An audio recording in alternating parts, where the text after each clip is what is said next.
started the week off this week with one of your bills, Senator, that deals with illegal gambling machines. That is one of my bills and one of my priorities for the year, and I think a priority with a lot of people in the Senate. We're just being flooded in the state with these illegal gambling machines. They call them gray boxes. They can be black, pink, blue, whatever, but they're just flooding the state. And in comparison's sake, there's like 16,900 slot machines in our 13 licensed casinos, which are all licensed, pay their fees, pay taxes, everything's good. Schools get the money, but we've got almost as many unlicensed machines. And I don't know if people out in the district have seen these. I've seen several of them. They are completely unregulated. The state gets no money. Schools get no money out of them. They're just a mess going on right now. And I don't want Missouri to look like a Las Vegas. The Gaming Commission's had over 160 complaints on them. There's been some lawsuits filed, some prosecutors have filed something, but nothing's really gone to court. So I've got a bill out there that's going to regulate them a lot more, and most of them are located in convenience stores or places that sell alcohol. I mean, I've seen them in a convenience store right next to fast food, so all these little kids are going in there. There's pictures of people playing them with kids sitting on their lap. There's pictures of people,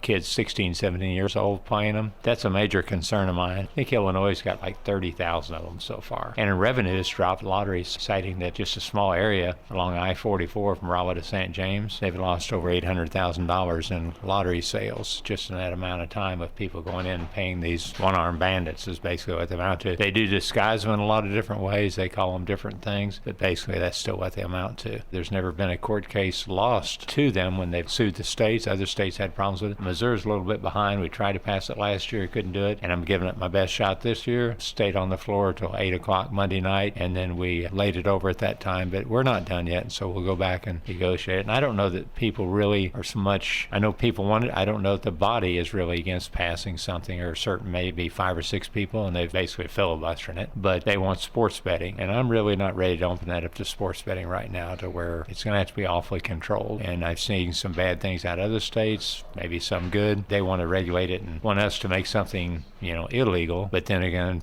make another type of gambling legal. And so I have mixed thoughts about that. There's even one place that actually is a fraternal organization up around Phelps County, up around Raleigh. They had a sign out there, or put it on Facebook, enticing people to come in and play their illegal machines, just going on, do you enjoy the boats? You no longer have to travel to that distance to get your chance to win big money. Just come out our post, have a drink, and enjoy the new machines. So just blatantly rubbing our nose into it that these illegals are out there. And some of them have random numbers, but we don't know how often they pay out, what they pay out. I'm sure it's likely they're not paying taxes on a lot of it. Some of them have got the excuse that they tell you right up front, you can press a button and they says, well, you're not going to win. Well, you go ahead and play, then you can play the rest of the time till it works out. So Americans are pretty creative when it comes to making bucks, and there's definitely big bucks being made there. Another measure that's now on its way to the House addresses serious crime in Missouri. Realizing that serious crime, especially in our major cities, and Springfield's included in that, but where St. Louis is at, where Kansas City's at, like number 1, number 4, and murder rates a mess, and then it's kind of a spillover from that. And even Springfield has got involved where they're 4th, I think, in the nation in car thefts or something like that. And so that